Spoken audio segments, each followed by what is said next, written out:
Me ablade abi ko dehe abi min penye kemba ribi television no mi hanye awa atu le hu kemba Anokwale Yɛ Ga ni femo no Anokwale Yɛ Ga ni femo ne to be nyele nyenyen yo akokoi achreku mini iyohe ochiame sabla nke osumonjio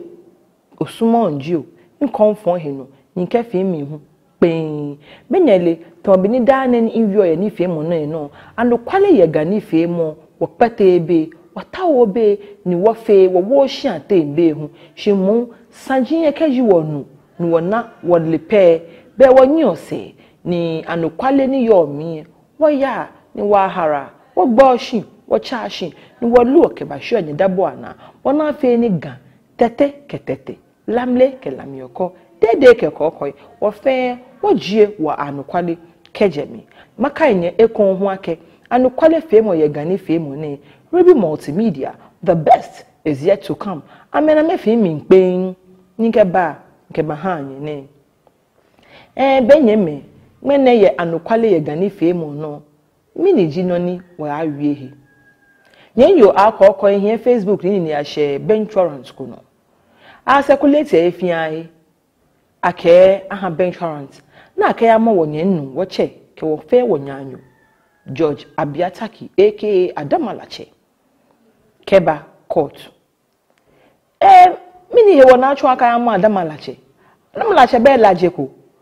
joko fui be Yɛ Ga ma na mi wo mini wona ke bench warrant men no ake achele court the court bi ke eke hi abachon enye yo akọkọ eje lawyer fu no jimi wo ni nkan ni enu hihojogba ya ke mi nle akeke ji moko yesanani eye bi akwa aka ja ake police ya mole alo ake bench warrant ya fo no dani acho de ke ba court we no hewo nchi imbenke inyanyo na eke ami ake ena emele lawyer foi jimi ni me ba anya ni amegbala mi aha mi ojogba no hewo ngmene ya Anokwale Yɛ Ga ni femo no woke wonyeminu woche wonyanyo lawyer Nii Asokroja na ye English abrochi ni ami wakale ba gbasani wona afeni ne ke bench warrant ni hie social media ke ya ke ba ne egbala mi ha wo wona afeni wona not poten he woni lawyer foi alo judge ke bench warrant efon woche Adama Tackie no he woni mene nye na ake nwula he ni ntasemi ni nkenye afe dani macha woche Nii Asokroja ni ha wofo a wo hishira woba kaji mbe kunwe be lawyer nkeleba na sanegba ni aye sakuma krate na kole awoyo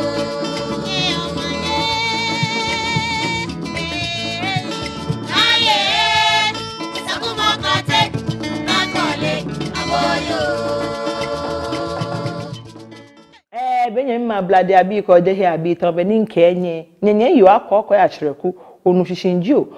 shishinjio sablan wotele ye wo pampanke hie numi no jimo ni iyo ne kani femo na ehi ochiami mini wokọ ne Anokwale Yɛ Ga ni femo no mi wo hie dani machon he ni maba hanye no nye hihihia ke woni ni ehye bench warrant no hewo wona afe ni minke bofe wono ni ya no shishi ni wono ni ya no ho ye wo gam ni ye hewo ni nchimi benke woche Nii Asokroja bona afe ni egbala sanjinemi aha wo ojugba nye ha ni wo ke lawyer agba asani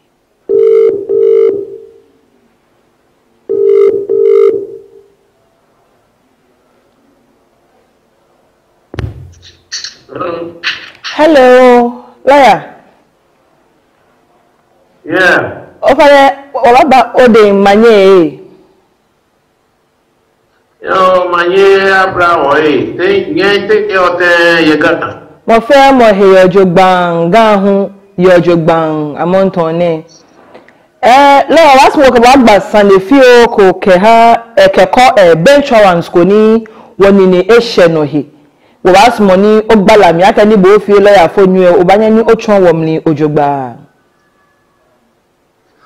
Yo, oi wadon. Bench warrant ne ebin kamo ekeke yi ahe. Eyi oye Sunday court. Whether boko kebo ete court, alo boko ete court. Maybe Buki responded. Kanji abacha sane ni bomoni bokebo de court alo akebo de court ni loko ebagbona ni onye ni oya court court mra yake be sane oke o lawyer ka oloya akmahi oni oloya taji atesande oloya akejeje ake oni here ni damo enye bakot eje ake ekule ina hiwale alo saneko eba kalojo no enye ni eba kote no obake jeje ene no jeje le hun ba ego efua neke yo kaje nye ni eba kote be abachi sane ato alo kaji esake sane ayano abanye ni ayano ni bo applicant alo bo respondent no bejeme chino ni yo mi pe jake kaji do fe bonije kaji onye o yakote sane onani kota ali to kecho oloya no si bekwe emalake oya Sunday court no oya onye court oya ni okoloya no okoloya akejeje no ni odo to ba court maybe fi on akai e to gbomo e wo anu ni lake ni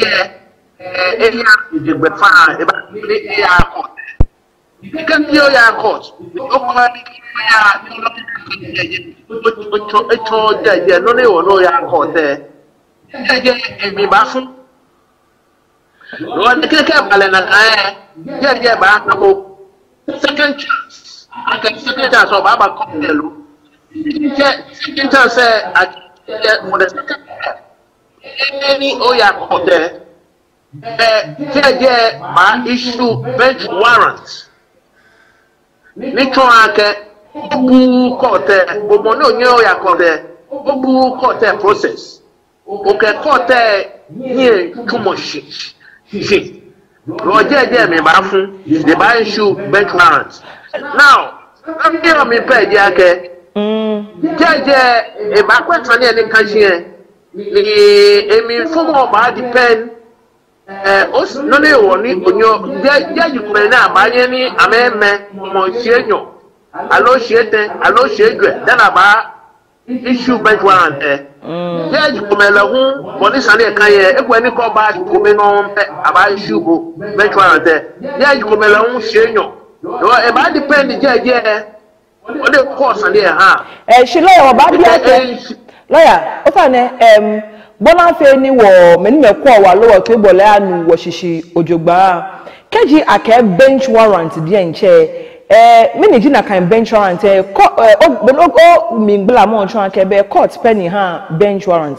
na ke bench warrant na anya ke ha police fo ni ameka ta obo you follow me no ho na adugo keba alo ake ha o lawyer ake ikeba ni eji wie mo na ke ha share wie mo na ke ha o lawyer ake ikeba ni ikeba ha bo ye hefen he ko ni oyo ake ata obo ye court kwa mimba mi ba nyamesi bench warrant there.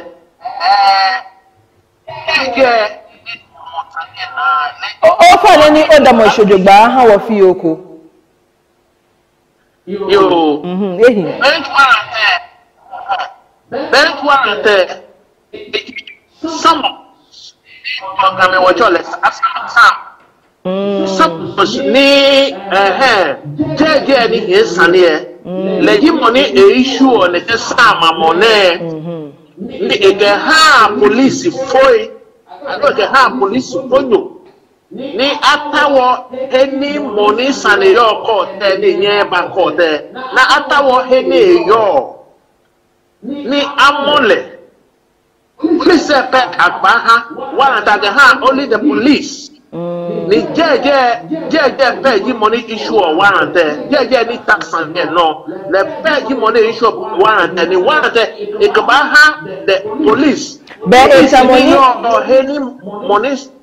be etamoni ni yo okay be etamoni oye sani alaka bo sani ni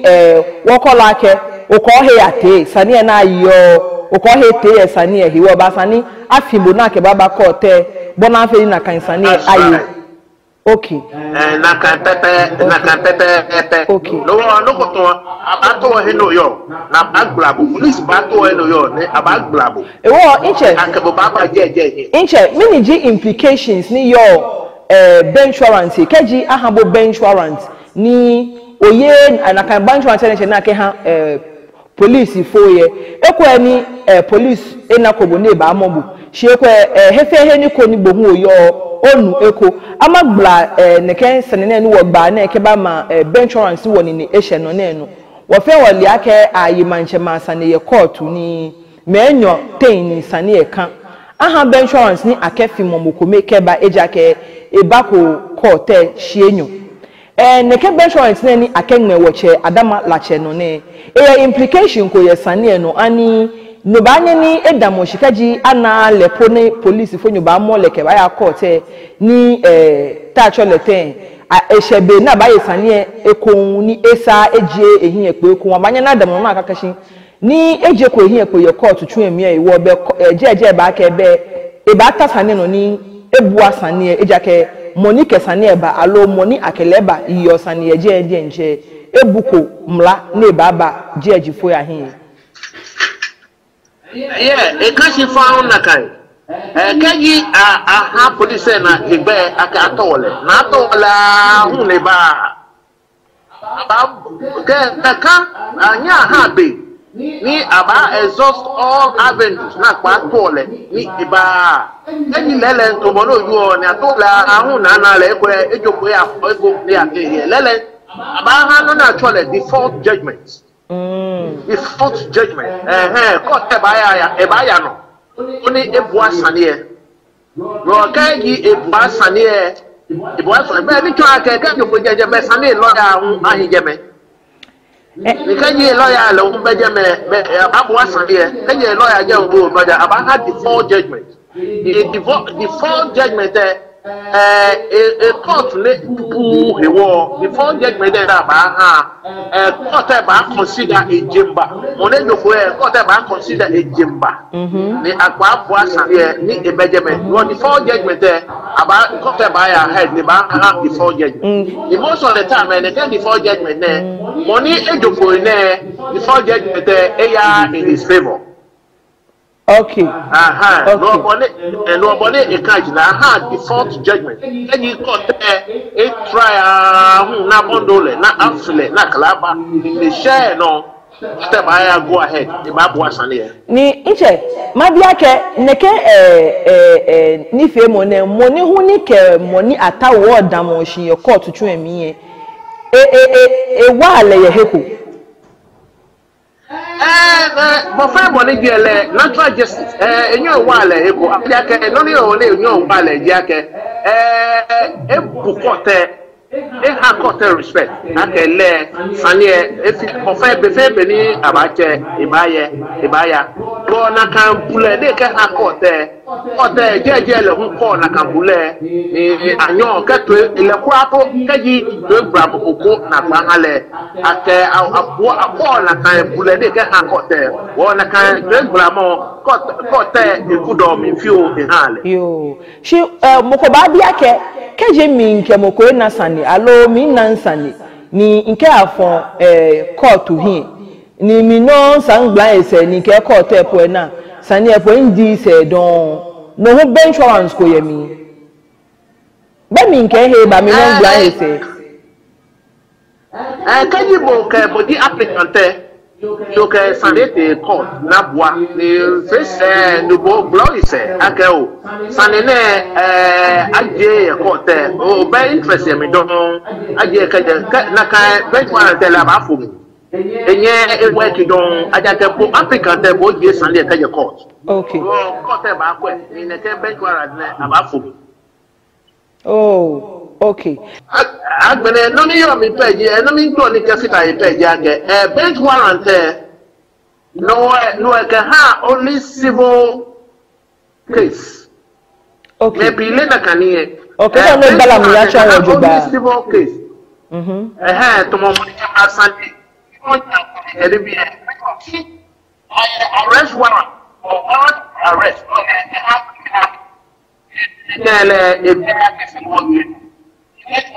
you know, only for civil case. Okay. The bench warrant civil case ni anye na ha bench warrant. That the civil case ni a criminal case arrest warrants. No like different. What mean the difference say your arrest warrant take a bench warrant emi. No you know bench warrant is only for a civil case. Moment Sunday. Okay. She go to Sunday. She arrest warrant or warrant of arrest. No, can have criminal. No, boko ni tafache. Apply boko. Alo ya gbe boko. Oh. Ejofui.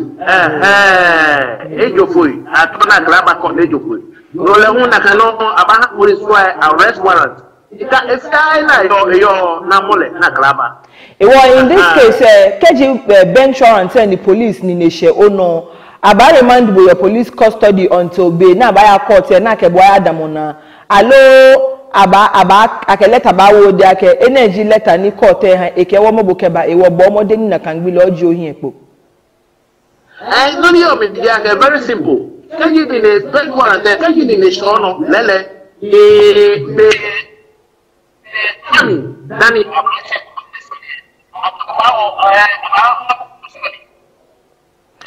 Adama Boni. Yes, police were oh. Okay. Study. Atabe ni abache sane eke amobo abafi bobo era ke bo de jeje akoba dum jeje jeje ba ko ohin to ni keji ana agbohu ahun ni be hye na ba ye sane ni bode nchoko ehun ya domoko ta ehun eno hu mini ji implication say kaji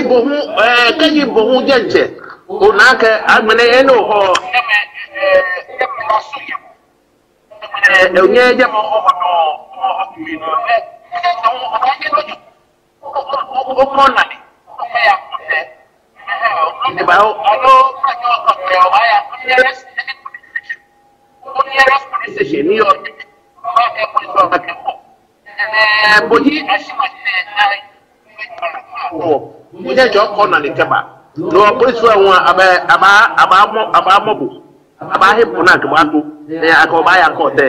Iwo be bo fe ambo na eji ele police ele ke ni ne show no san ne ke bo atoka atabe ni be ba hye ne ke bo aha je atabe ne na ko ba ya ko yes that's right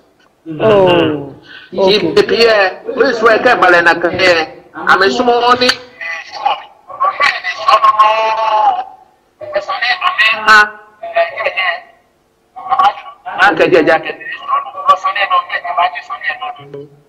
okay beja loko eba ni anye ache sande. Okay, baby, ke I form jeje akewo ashi machine ni de she no abagbele sande no na te ba ke push back ake ashi machine aba. Oh, okay, okay. Lawyer Asokroja waba daboshin ke obeni ona ke ha Anokwale Yɛ Ga ni fe mo ke sande papa no okewo egba.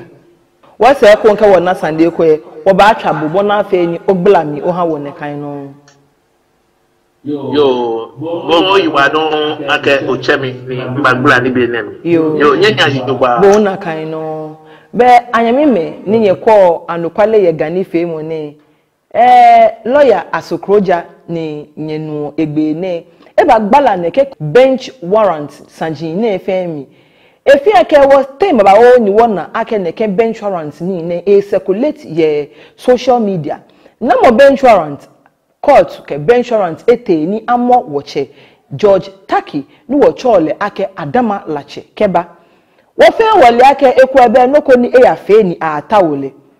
meko meke dabi ejofui meko meke ate ke yoji wo che ete njio ejofui njio ake bench warrant eba ake wo che bo shikome oba wo che bo shienyo oba afine wonchu police foi ni ameba gblabo ye heni oyo ni akabo abadamo amralo alo ni wo jeje na ni sani ni jini kajeme ye eke wo che kinta kite kochuru tenye anye aye ejake anya akesani abafon jeje hi ni mokume to pe ba da ne aye sani nakan iwo ba cho hegbene no koni woche George Tackie anawie mo ake saneni ake adumo court wo court bi yeke oba bona fe ni anya aye sanene keji aye sanene gan ba fe dio ga ba fe din ni gan ba ya no lo page no ni Anokwale Yɛ Ga ni fe mo ne wodamoshi ke ha inyeme nya wotwa wo hefio shibenyele akokoi achireku magbala mi ma chonye nya ha wo ya wo ba aye sakumokrate nakole aboyo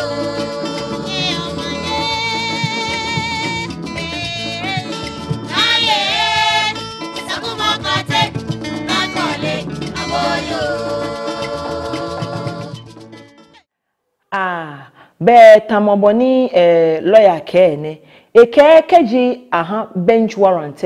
be sane civil case ni civil case e chon aketomo manchema ni fe mo shipon sanjin no meji civil case no me mi ni ake bench warrant form no ni bench warrant e kake form no be no chon mi ake achebo ye logifo ahin ni obuko court we e call he ko ake boju moni okesane ete alo akebu Adama court hin keji akesani fono alo kesani fomoko no esa koya lawyer fo ahin Adamo ojeje hin no jie ona ye sanjiam ni ojogba no hewo woche Adama Tackie ele ebuko judge fo e wo hie nyono ne ni echoko jenke hoko no hewo ni akeneke noko efon eno ni no hu chom ya kebe woche Adama Tackie amonton ne no efi ende ke police fo nyoko ya akpeye ni mole akeneke noko ken no beni cho akemini aya afi mole na akele Adamo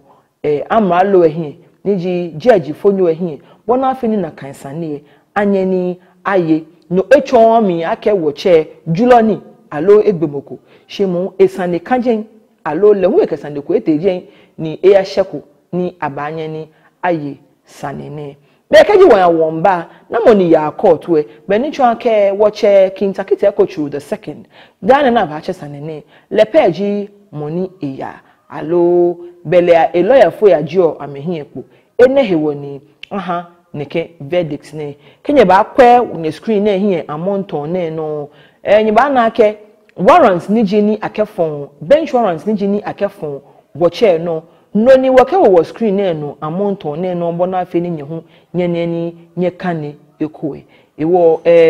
no ne aw bebe nyele na kokoi achireku keji mba hula he ni ntansen mi ne ke ya no kwale fe mo Yɛ Ga ni fe mo ne no ishi ni kokoko keji ngwoko nga alonka wiemo papako wiemo ni George nyatwihe hakonye mene meni mawie mene huwe ngawo ni agbene huwe nyeme ni nyehie mancheme enyo ne ase hani nkenye awie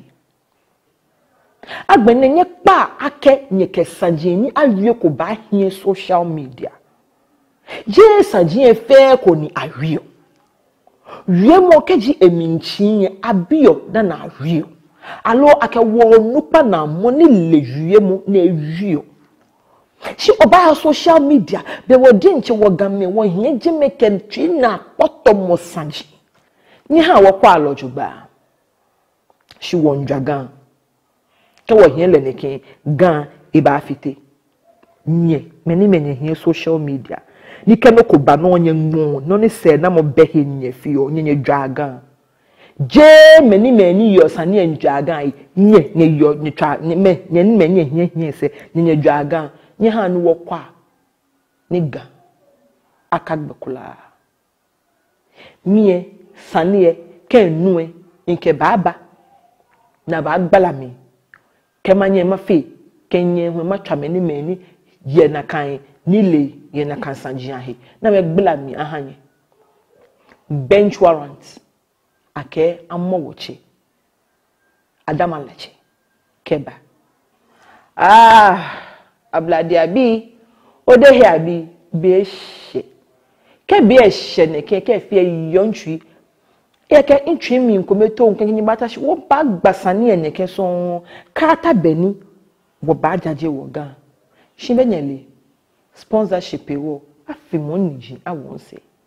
keji okwe Anokwale Yɛ Ga ni fe mo na ni okwe no ba anya ni owa be 0557 041348 medienche allo 0500161769 keji otwa akeboba na sanegba wona afe ni bohu owa moko no yo no banya no kewa okeba wa ni fe mo ni wo hu woke wo hiwale apia koni gan adamoshi keji oye advert o fe wedding o ya na yala graduation allo bopo o tawo camera no ke ba atwunu twumu o beko no lemoni hu ya waboe betwa Rebi multimedia ye 0500161769 ni amebaye ameboabo no ko fie ko pe no ke baba abahabo no ko fine ke no ko nice Rebi multimedia bi amechimeni mame fe imi pen ni ke ni fe mo na ebahabo ye Rebi television no ameke Rebi multimedia the best is yet to come inye keji okwako Anokwale Yɛ Ga ni fe mo no dan ni manage okenklen be no ko fine ko ye ni makewo ya YouTube no ya no oya like Rebi multimedia ye jeme ni wo ka oya like no subscribe pe da na keji wo ke no ko ba oba na he onu no ba na ekonokwe ke ko na no ni ya no ye gan pote ojogba makaibo ho ake Anokwale Yɛ Ga ni fe mo no keji no konja no ye dunjanshi ye heni uyo be chawo no ni bafo cho like interview wo baba ni wo kebo abana sanegba bona fe ni Anokwale ni yo na kan ni fe mo mi wo hu wo keba ko ni mo fe mo ana eko na akwe next week keji inwula ni batase na mi iye no ko ni nkenye ba agba iye meko me ni nkenye ameba na sanegba ni ihio yo ake nye twi ba tonye mi yo gba tunye liaka ahega ma shipon ya amede